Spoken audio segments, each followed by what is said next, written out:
আমরা বসবাস করি খাইতাছি। ৭২ বছর বয়সী মিসমা খাতুন গত ২৮ মে বাংলাদেশে অবৈধভাবে ঠেলে দেওয়ার চেষ্টাকালে সীমান্তে আটক হন। অভিযোগ উঠে ভারতীয় সীমান্তরক্ষী বাহিনী বিএসএফ ভারতীয় এ মুসলিম বৃদ্ধাকে গুম করে। পুশ ইন ব্যর্থ হলে তাকে সীমান্তের শূন্যরেখা থেকে বিএসএফ সদস্যরা তুলে নিয়ে যায় বলে প্রত্যক্ষদর্শীরা জানিয়েছেন। এরপর থেকে তিনি নিখোঁজ।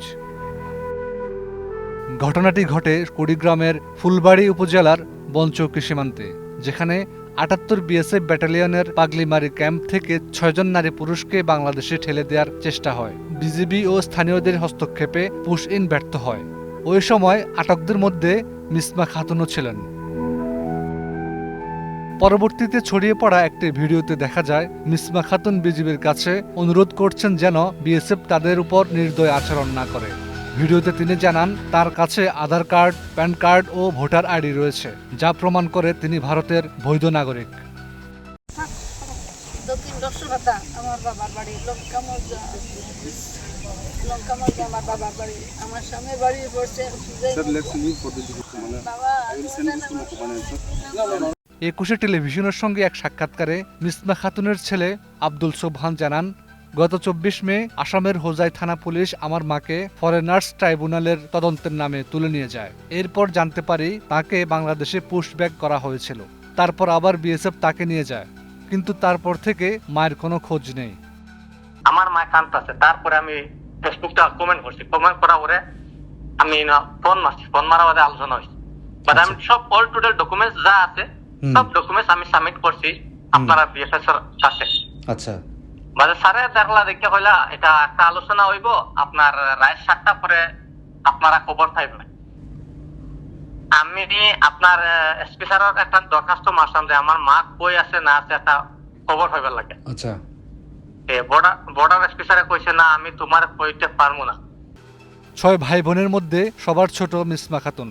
আমরা সবাই ভারতীয়, তাহলে আমার মা কিভাবে বাংলাদেশি হয়? এটি পরিকল্পিতভাবে মুসলিমদের বাংলাদেশে ঠেলে দেওয়ার চক্রান্ত। আমার মা তারা ভাই বোন ৬ জন, ৬ জনের মাঝে আমার মা ৫ জনের ছোট, ৫ জন ইন্ডিয়ান হইলে ছোট মেয়েটা কেমনে বাংলাদেশি? এটা হিংসামূলক দায়রে ভারতীয় মুসলিমদের জুলুম দেওয়া। আচ্ছা, এটা ভারতীয় মুসলিমদের জুলুম দেওয়া না। আমরা তো কোনো জন দোষ করতেছি না, তারপরে আমরা কেমনে বিদেশি হইব? আমরা বাংলাদেশি হইব। আমরা বাংলাদেশ কোনো খানদানও নাই, কোনো লোক নাই, আমরা চিনিও না, জানিও না, কোনো সম্পর্ক নাই।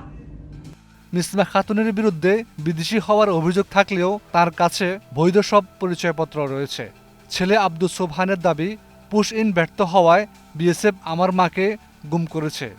এ বিষয়ে এখনও বিএসএফ বা ভারতের প্রশাসনের পক্ষ থেকেও কোনো বক্তব্য আসেনি। বৃদ্ধা মিসমা খাতুন এখন কোথায়, সেই প্রশ্নের উত্তর খুঁজছে তার পরিবার। পুরো ডকুমেন্টস আপনারা ডকুমেন্টস আমি আপনার হোয়াটসঅ্যাপে ডকুমেন্টস দিতে পারবো। ডকুমেন্টস আপনারা সার্চ করে দেখো, এর নামও ভুল আছে, নাম কোনো জাত ভুল নাই।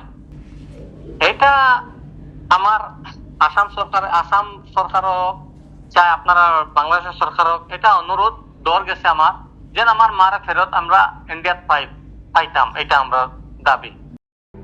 সীমান্তবর্তী ভারতীয় মুসলিমরা এই ঘটনাকে প্রতিহিংসাপরায়ণ ও সাম্প্রদায়িক বলে মন্তব্য করেছেন। তাদের মতে ভারত সরকার বিশেষ করে মুসলিমদের বাংলাদেশে ঠেলে দেওয়ার অপচেষ্টা করছে। তাদের অভিযোগ, ধর্মীয় বিদ্বেষ ও প্রতিহিংসা থেকে ভারত সরকার এমন কাজ করছে। বিশ্লেষকদের মতে পুশ ইন ইস্যুতে ভারত সরকার যদি নমনীয় না হয়, তাহলে বাংলাদেশ ভারত কূটনৈতিক সম্পর্কে আরও অবনতি ঘটতে পারে। ইতিমধ্যে প্রশ্ন উঠছে, যারা নথিভুক্ত ভারতীয় নাগরিক তাদের কেন জোরপূর্বক বাংলাদেশে ঠেলে দেওয়া হচ্ছে?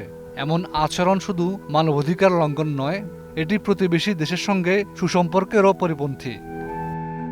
জনমনে এখন একটাই প্রশ্ন, ভারত সরকার এই পুশ ইন নীতি চালিয়ে কি বার্তা দিচ্ছে দক্ষিণ এশিয়ার বাকি দেশগুলোকে?